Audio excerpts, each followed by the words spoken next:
In today's market, it can take a lot of time to find the right home. But after you do that, what happens after your offer is accepted? Now, buying a home can be an incredibly exciting journey, but it's important to know what to expect after the offer is accepted so you can be fully prepared for the next steps, and that's exactly what we'll cover right now.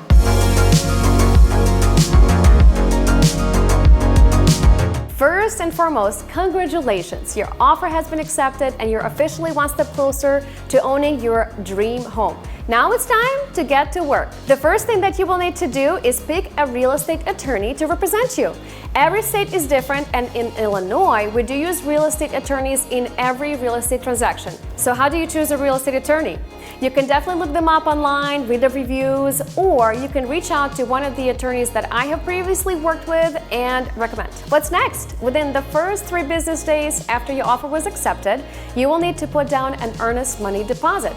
This is a way of you showing the seller that you are serious about buying their home, and it's typically around 1 and 5% of the purchase price. You can submit the earnest money with a personal check, send a wire. The check needs to be written to the seller's agent's company, and it needs to be dropped off there as well. Every sale is different, so I'll let you know for sure how to submit it. Next up, it's time to schedule a home inspection. This is a really important step because it allows you to identify any potential issues with the home that may have not been disclosed by the seller. The inspection has to be scheduled within the first 5 business days of the seller accepting your offer, and you will have additional 5 business days to negotiate any issues, and maybe you can decide to cancel the transaction. If you do end up canceling the transaction during this period, the earnest money will be fully refunded to you. So the only thing you're really losing is the cost of the inspection. So how do you choose an inspector? Ask me for recommendations. We have multilingual inspectors that can help you feel more comfortable and explain any issues in your native tongue. The other thing is the inspection report is typically 60 pages, and it may seem like the house is falling apart once you start reading it. So I always recommend my buyers to be present for the inspection so you can see firsthand any issues that may arise. Cost of the inspection, depending on the size of the home, it's about $300 to $600. Additionally, I would recommend for you to do a radon inspection. It's about $300, and a sewer scope inspection, really important, it will cost you only $250. So what happens after you do the inspection?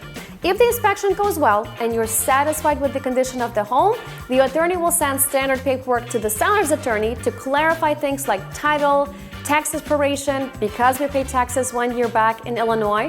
Now, if the home ends up having issues you want sellers to address, your attorney will also include your request in the letter. Next step is appraisal. This question comes up a lot since these days we often worry about the appraisal coming in lower than what you offered for a home. The lender orders an appraisal to ensure that the home's value is equal to the amount you're borrowing. So, what happens if the appraisal comes in lower than the sales price?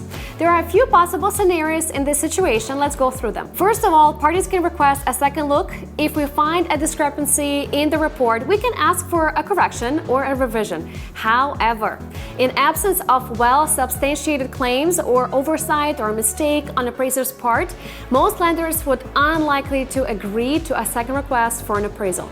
Second option is you make up the difference in cash. In sellers' market, where sellers hold more negotiation power, they'll have no incentive to lower their price in response to a low appraisal.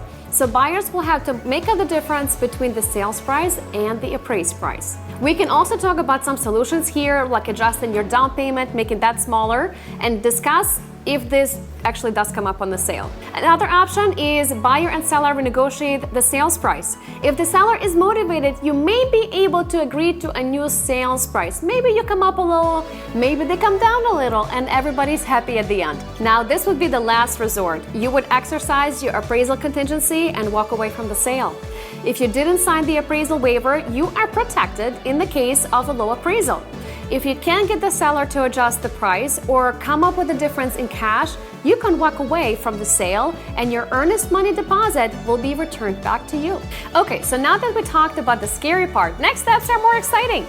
It's time to move on to the closing process. A day before or the day of closing, we will come back to the home you're buying and make sure that the home is in the same condition No damages were made when the seller was moving out. Seller left all the appliances, window treatments, light fixtures, everything that we agreed on the contract. Then we will go to the title company and complete this sale. This is when the final paperwork is being signed. You officially become the new owner of the home, and yay, you get the keys for your home. But wait, there's more. Once you become an owner of the home, you'll need to transfer all the utilities into your name and make necessary repairs and renovations, the carpet, the paint, and all of that. You may also want to consider hiring a professional cleaning service to ensure that your new home is sparkling clean and is move-in ready. Maybe even change your locks. So that's what happens after your offer on a home is accepted in Illinois. I know it's a lot of work. It's also incredibly rewarding knowing that you found your dream home and you make it your own. If you have any more questions about the buying process, be sure to leave them in the comments or send me a message right here. And as always, thank you for recommending me and my service to people you know. Thank you so much, and I look forward to seeing you on the closing.